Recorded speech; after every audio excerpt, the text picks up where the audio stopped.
Is that you? Listen, you gotta get out of there. What are you talking about? Time to play. You gotta get out of there right now.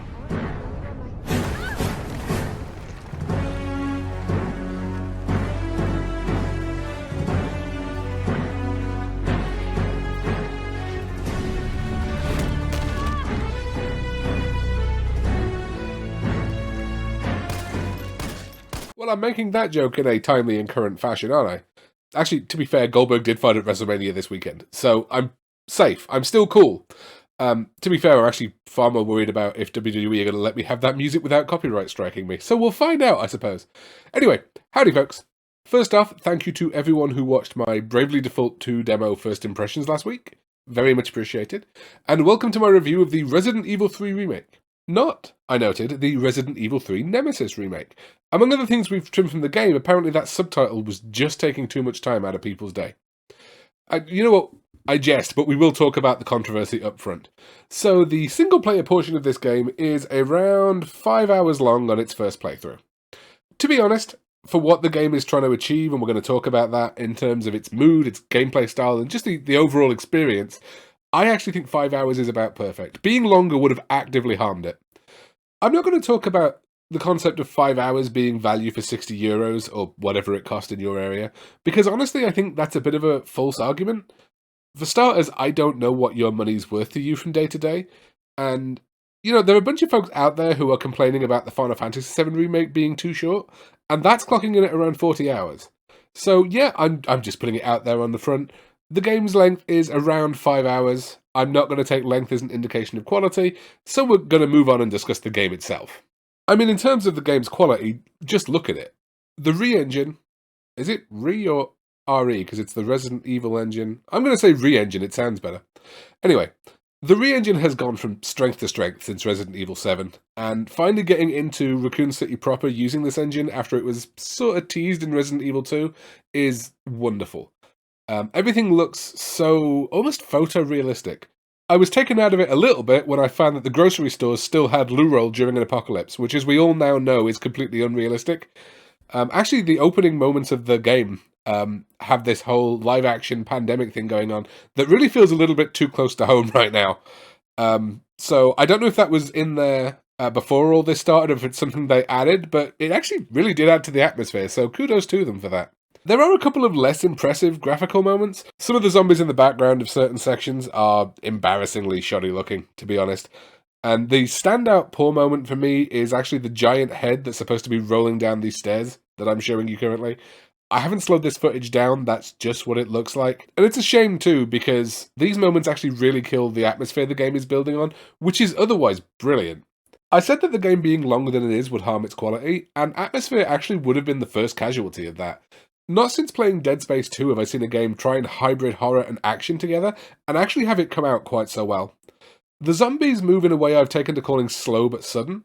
They start off shambling towards you like zombies. Okay, I've overreached myself a bit there.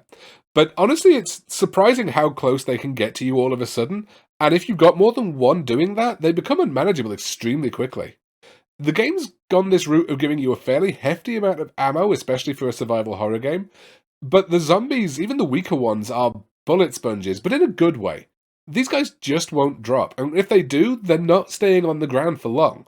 It's great, it still feels like survival horror, and I was actually quite tense for the full 5 hours, which just isn't something you can do for any longer than that. Alien Isolation, which was an amazing game, actually suffered greatly in its last section because it was building tension like this, but I was just out of adrenaline because that thing's about 15 hours long. Okay, so this is a little bit of a tangent, but you know what occurred to me when writing this review? You see that little quick time, you're getting bitten by the zombie, hammer the A button thing that's coming up on these zombies? See it right there? I have no idea what that does. None at all. I'm so Pavlovian with QuickTime events now in video games that I just hammered A without thinking. I never didn't do it. I don't know what it does. I actually don't want to know now what it does if you fail it. I just found that pretty hilarious. Anyway, moving on. So, great though Resident Evil 3 is in its minute-to-minute gameplay, there are a couple of combat things that are just annoying. First and foremost, no invulnerability on hits. By anything. It's not a deal-breaker in most circumstances, but if something knocks you to the ground, there is a great chance that you're going to get up straight into another hit.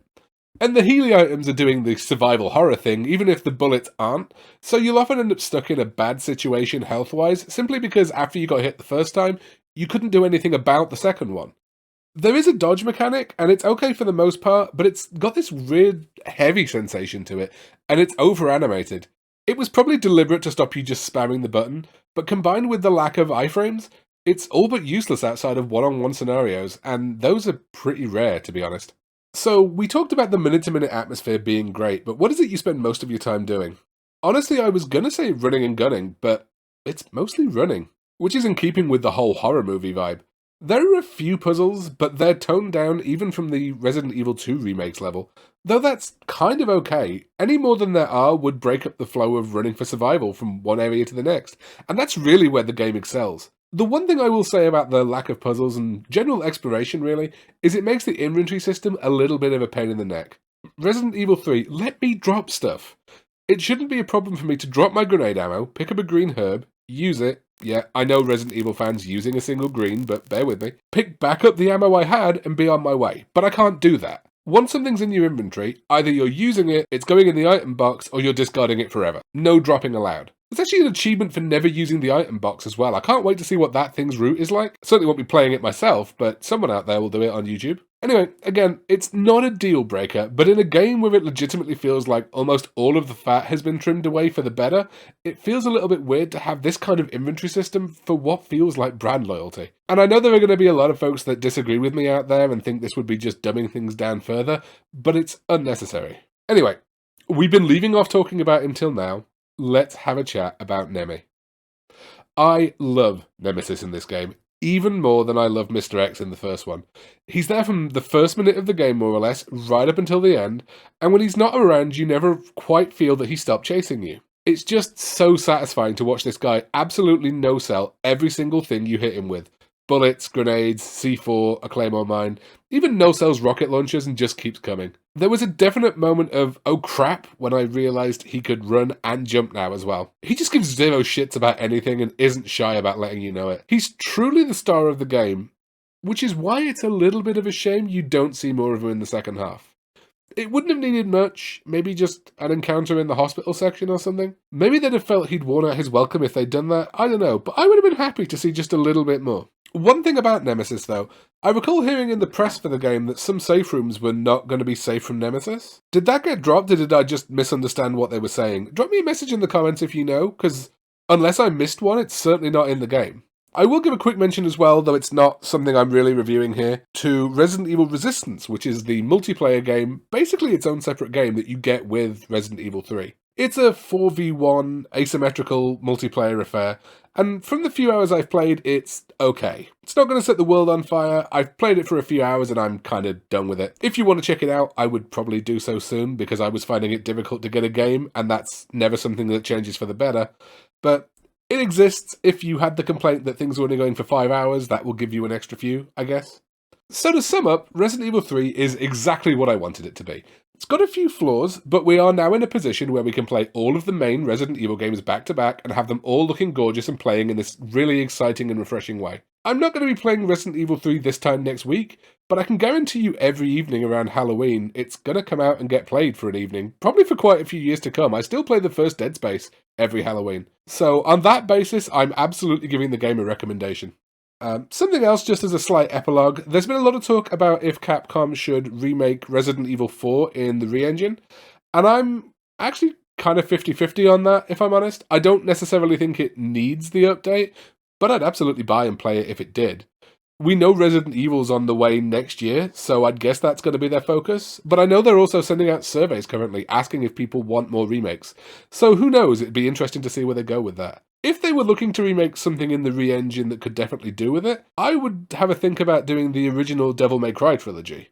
We got the HD collection, I know, and they look good for what they are, but Devil May Cry 5 looked amazing and that used the re-engine. I'd absolutely take a redo of the first 3 Devil May Crys.